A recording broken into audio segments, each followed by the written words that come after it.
Yadavs voting కన్సాలిడేట్‌గా one సైడ్‌గా అది Yadav oats ఎప్పటికి కూడా. అయితే ఈసారి మాత్రం జేడీయూ అండ్ బీజేపీ వాళ్ళు ఎక్కువ యాదవ్స్‌కి అకామిడేట్ చేసినారు. ఇది ఎమ్మెల్యే సీట్‌లో. దాదాపు 30% అకామిడేట్ చేసినారు. సో అది కూడా కన్సాలిడేట్ అయితదేమో అని అనుకుంటున్నాం. So different Prashant Kishore factor ఏంటి? ఇది థర్డ్ గేమ్ చేంజర్ ఇదే. ప్రశాంత్ కిషోర్ గారిది మేము అనుకున్నప్పుడు వేరుండే. అప్పుడు 2 సీట్‌లో పోటీ చేస్తాను, తేజస్వి యాదవ్‌ని ఓడగొడతానని చెప్పేసి చెప్పింది కదా! ఈరోజు మనం స్టూడియోకొచ్చే నిన్నటి వరకు కూడా ఏమున్నదంటే, మేము పోటీ చేయట్లేదు 2 స్థానాల్లో అని అన్నారు. మేబీ ఆయన స్ప్లిట్టర్‌గానే మిగిలిపోతాడేమో. అంటే డిస్ట్రాయ్ అదర్ పార్టీస్ మీదనే ఉంటది తప్ప ప్రశాంత్ కిషోర్ ప్రభావం అయితే పెద్దగా ఏముండదు. అంటే జనాలు కనపడుతున్నారు బానే. జనాలు కనిపిస్తున్నారు గానీ, జనం ఓటేసేటప్పుడు నేనేసే ఓటు గెలుస్తదా లేదా అని ఆలోచిస్తారు ఆయన. ఎందుకంటే ఇప్పుడు ప్రశాంత్ కిషోర్ మంచోడే అనుకుందాం. ఇప్పుడు చిరంజీవి గారు అప్పుడు పెట్టినప్పుడు 18% ఓట్స్ వచ్చినాయి. 18 సీట్స్ వచ్చినాయి కదా! ఎంతమంది జనాలు సో, వచ్చినారు? అప్పుడు రిజల్ట్‌ని చిరంజీవి ఇన్‌ఫ్లుయెన్స్ చేశారనే పేరుంది. ఇప్పుడు అక్కడ రిజల్ట్స్‌ని అంటే పీకేకి అంత ఇన్‌ఫ్లుయెన్స్ చేసే పరిస్థితి లేదు.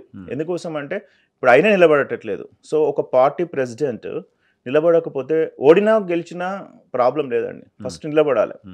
ఇప్పుడు పవన్ కళ్యాణ్ గారు ఎప్పుడో ఓడిపోయినారు. ఓడిపోతూ గెలిచినారు. సో, టైం వస్తది. మన అంతే తప్ప ముందే చేతులెత్తేస్తే ఇట్స్ గోస్ రాంగ్ డైరెక్షన్. చేతులెత్తేసినట్టుందా అది? లేకపోతే మిగతా వాళ్ళని గెలిపించడం కోసం మిగతా వాళ్ళకి గెలిపించడం కోసమే ఉంది. అయితే 2 సినారియోస్ ఉన్నాయి ఇందులో. అర్బన్ ఓట్లు గనుక ఎక్కువ చీల్చిండు అనుకోండి ప్రశాంత్ కిషోర్, వాళ్ళకి రూరల్‌లో కొంచెం పట్టు తక్కువ ఉంది. అది డెఫినిట్‌గా బీజేపీ ఓట్లే. రెండోది, ఒకవేళ మొత్తంలో 10,000 ఇండి కూటమి గనుక చీల్చిండనుకోండి, అందులో కూడా మేము డీప్‌గా అనాలిసిస్ చేసింది ఏందంటే, 51 సీట్లు అనౌన్స్ చేసిండు కదా! అందులో ఒక 25 సీటు ముస్లిమ్స్‌కి ఇచ్చినాడు. ఓకే. ఎవరు? Prashant Kishor. So, MIM vote and as well as Prashant Kishor vote. He is targeting INDI కూటమి. నాకు అంటే మనం వన్ సైడ్ కాదు గానీ, ఇప్పుడు క్యాండిడేట్లు ఎంతమంది ఇచ్చిండ్రో, ఇంకెంతమంది అనౌన్స్ చేసేసి అట్లా ఎంతమంది యాదవ్‌లకి ఇస్తాడు. ఒకవేళ యాదవ్‌లకి ఇచ్చిండు అనుకోండి, ఆటోమేటిక్‌గా it will be minus to the ND కూటమి. ఎందుకంటే తేజస్వి వాళ్ళకు ఉంటది. తేజస్వి యాదవ్‌ని ఓడిస్తామని ప్రయత్నం అంటే మాక్సిమం మీరు అన్నదాని ప్రకారం అయితే ఒక 60% ఫేవర్ టు ఎన్డీఏ ఉన్నది. ప్రశాంత్ కిషోర్ గారి యొక్క మూవ్ గాని, స్ట్రాటజీ గాని. ఒక 40% మట్టుకు వీళ్ళకు నష్టం వీళ్ళకు ఉంది. ఏది ఇండి కూటమికి. అడ్వాంటేజ్ ఎన్డీఏ డెఫినెట్‌లీ ఇండియాకి అడ్వాంటేజ్. అయితే ఇది గేమ్ చేంజర్. మీరు అన్నట్టు ఫస్ట్ ఇంట్రొడక్షన్‌లో ఒక 10,000 రూపాయలు ముఖ్యమంత్రి రోజ్‌గార్ యోజన అన్నది చూసిండ్రా? లడ్కీ బహన్ యోజన టైప్ మహారాష్ట్రలో ఏదైతే చేసిండ్రో డెఫినెట్‌గా అది పెద్ద గేమ్ చేంజర్ కాబోతుంది. నాకు తెలిసి ఇంకా ర్యాలీస్ గానీ, స్పీచ్‌లు గానీ స్టార్ట్ కాలేదు కాబట్టి maybe you will see that content in the next rallies of 10,000 రూపాయలు ప్రతి మహిళకి 75,000 మందికి ఇవ్వడం అనేది డెఫినెట్‌లీ. ఎందుకంటే 7 కోట్ల ఇంకొక 7,500 కోట్ల రూపాయలు ఇచ్చారు. ఇంకొకటి ఏంటంటే పురుషుల ఓట్ల కంటే మహిళల ఓట్లు 3% ఎక్కువ ఉన్నది. సో అది ఒక ఉంది. ఓటు అధికారి యాత్ర అనేది కాంగ్రెస్ కన్సాలిడేట్ చేసేందుకు పనిచేసింది. అంటే అక్కడ ఒక తప్పిదం జరిగింది అని చూపెట్టడం జరిగింది కానీ అది ఎలక్షన్ల వరకు క్యారీ అవుతుందా? ఇదే పెద్ద ఇష్యూ. నాకు తెలిసినంత ఓట్ చోరీ అనేది అయితే పెద్ద గేమ్ చేంజర్గా అయితే ఏముండదు. కానీ కాంగ్రెస్కి ఏంటంటే ఒక అందరినీ జమ చేసడానికి ఒక ఎత్తి చూపడానికి ప్రతిపక్షాలకు కాంగ్రెస్ మాత్రమే మాట్లాడుతుందా ఓట్లు చోరీ జరిగింది, లేకపోతే ఈ ఐడెంటిఫికేషన్ కార్డ్స్ రకరకాలుగా పెట్టారనే ఆందోళన కేవలం కాంగ్రెస్ పార్టీలో ఉంది? మాక్సిమం 70% మేము చూసిన యాత్రల్లో కాంగ్రెస్ పార్టీ ఉంది. జనాల్లో లేదా అది? జనాలలో ఉంది. జనాలలో కాంగ్రెస్ క్యాడర్ మట్టుకు మొబిలైజ్ అయినారు గారు. కాదు, అసలు ఓట్ చోరీ జరుగుతుందనే ఆలోచన బీజేపీ ఏదో చేస్తుంది, ఎలక్షన్ కమిషన్ మేనేజ్ చేస్తుంది, ఇటువంటి ఒక ప్రచారం జనాల్లో ఉందా? జనాలు నమ్ముతున్నారు, బిలీవ్ చేస్తున్నారు? ఎవరికైతే ఎక్కడైతే ఓట్స్ ఎక్కువ తీసేసిండ్రో ఆ ప్రాంతం మట్టుకు నమ్ముతున్నారు.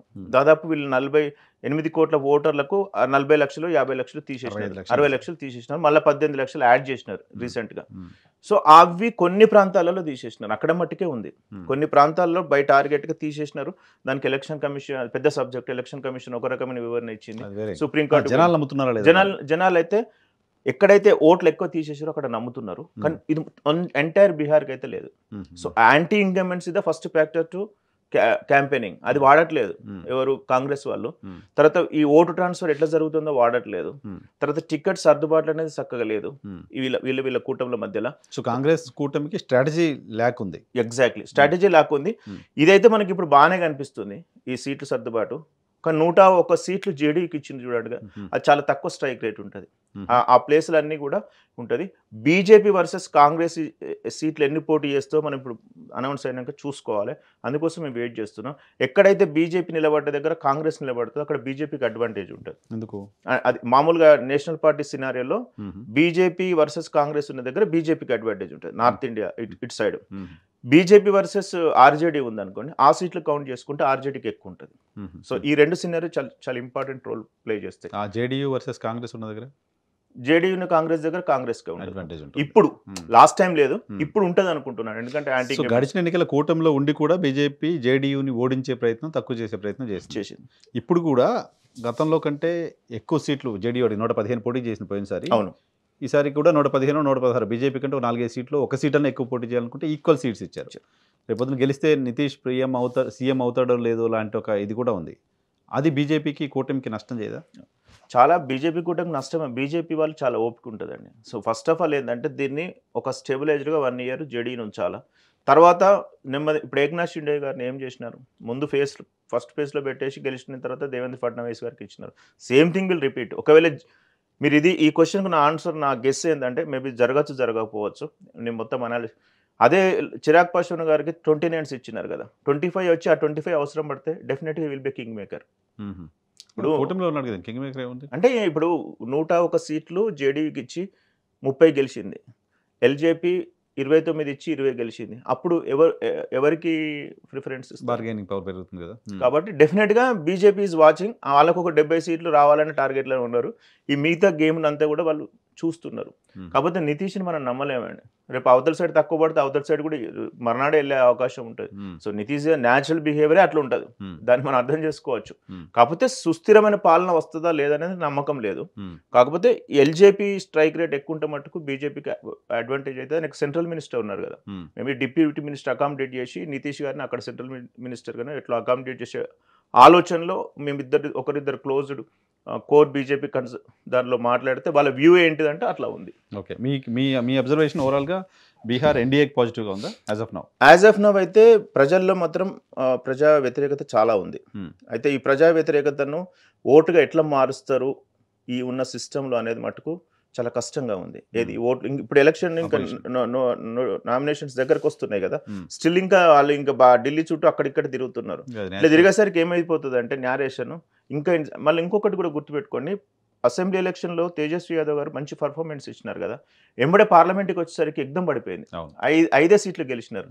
దీన్ని ఏమంటారంటే inconsistent behaviour of lack of experience అంటాం అనమాట. అంటే ఈ స్ట్రాటజీస్ సరిగ్గా తెలియక, అంటే నీకు అంతమంది ఎమ్మెల్యేలు ఉన్నారు కదా, మరి ఎంపీ ఎందుకు రాలేకపోయింది? మరి అన్ని స్టేట్లలో బీజేపీ ప్రభావం తగ్గింది కదా, కానీ అక్కడ బీహార్లో మాత్రం జేడీయూ బీజేపీ కొట్టుకొచ్చింది. అంటే ఎలక్షన్స్ నేషనల్ పర్సెప్షన్ ఉంటుంది. మన దగ్గర తెలంగాణలో 39 సీట్లు గెలిచింది బీఆర్ఎస్ పార్టీ. అంటే పార్లమెంట్లో కదా, 6 నెలలు చెప్పేది పార్లమెంట్లో అదే 39 అసెంబ్లీలు గెలిచి 6 నెలల్లో జరిగిన పార్లమెంట్లో ఒక పార్లమెంట్ కూడా గెలవలేదు. అదే, సో ఇక్కడ నాయకత్వ లోపం లేదు కదా.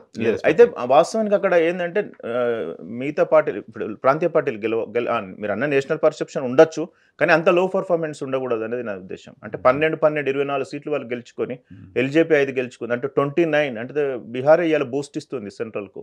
29 సీట్స్ వచ్చినాయి అంటే అప్పుడు పర్ఫార్మెన్స్ లేదు. అంటే స్ట్రాటజిక్ స్టెప్స్ కనుక ఫెయిల్ అయింది అనుకోండి, మీరు ఎంత క్యాంపెయినింగ్ చేసి ఎంత చేసి యాంటీ ఇన్కంబెంట్స్ ఉన్నా కానీ ఇప్పుడు వచ్చేటి డైనమిక్ గేమ్స్. ఇప్పుడు సర్వేలు మేము ఎన్నో శాంపిల్స్ అవి ఇవి తీసుకుంటాం, అక్కడ పోయిన తర్వాత స్ప్లిట్టింగ్ మనం అనాలిసిస్ మీద ఎక్కువ ఫోకస్ పెట్టాలి తప్ప ప్రజల యాంటీ ఇన్కంబెంట్స్ ఎంత ఉంది, ఆ యాంటీ ఇన్కంబెంట్స్ని ఎవరు ఎట్లా చీలుస్తున్నారు, ఆ చీల్చేది వీళ్ళకి లాభం అవుతుంది వాళ్ళకి లాభం అవుతుంది అనేది అన్నీ చూసుకొని అప్పుడు మనం శాంపిల్స్ సర్వే చేయాల్సి ఉంటుంది.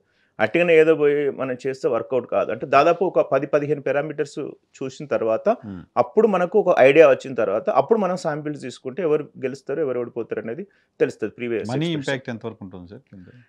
వైఎన్ఆర్ గారు మీరు చెప్తున్నా మరి ఆంధ్ర తెలంగాణ ఎలక్షన్స్తో పోల్చుకుంటే బీహార్కి పెద్దగా ఉండదు మనీ. అంటే వాళ్ళు ఏదో ఉంటుంది, ఓటుకు డబ్బులు ఇవ్వడం అనేది లేదు అసలు ఉంది, కానీ అంత పెద్దగా ఇంటింటికి తిరిగి ఒక సిస్టమేటిక్ మేనర్లో ఇప్పుడు హుజరాబాద్లో ఇచ్చినట్టు 6500, 2500 మునుగోడులు ఇచ్చినట్టు ఎక్కడ పడితే అక్కడ మనం చూసినాం కదా ఎన్నో ఎలక్షన్స్లో. ఆ సిస్టమ్ లేదు అక్కడ.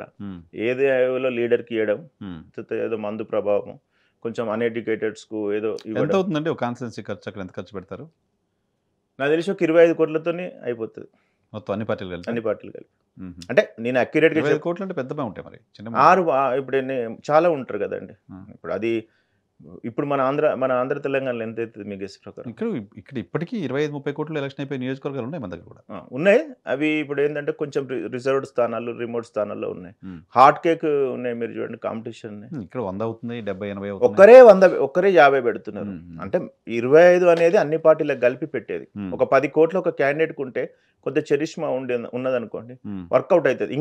ఇంకా పొల్యూట్ కాలే, అంత మన సంస్కృతి, మన కల్చర్కి ఇంకా పాకలేదు అక్కడ. మన వాళ్ళు ఎవరు అక్కడికి వెళ్తే ఆటోమేటిక్ వచ్చేస్తుంది. అంటే పీకే ఉన్నారు, పీకే ఏం చేసినారంటే మనతో పెట్టించినాడు తప్ప వాళ్ళ దగ్గరికి ఇంకా రాలే. తీసుకొస్తాడు త్వరలో.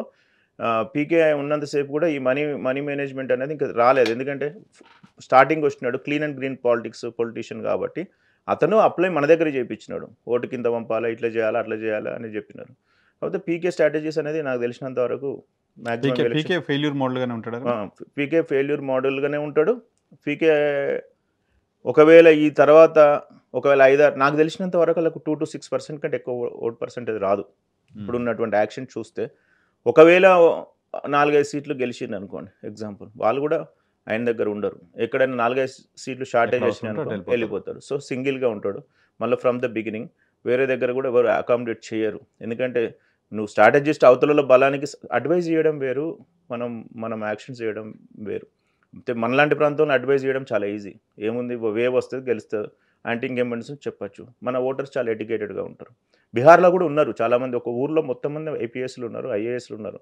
ఇంకా కాదనట్లేదు. కానీ అది ఒక 10% ఉంటే మిగతా 90% అంతా కూడా సోషల్ ఇంజనీరింగ్, కులాలు, మతాలు, తర్వాత బీదరికం, కొట్లాడుకోవడము, గొడవలు, శాంతి భద్రతలు, ఇక అది ఒక రకమైన ప్రాంతం. అక్కడ మనం ఒక 15 రోజులు ఉండొస్తే ఒక డిఫరెంట్ ఎక్స్పీరియన్స్ ఉంటుంది. ఎలక్షన్ ముందు క్లారిటీ వచ్చిన తర్వాత మళ్ళీ ఒకసారి కలుద్దాం.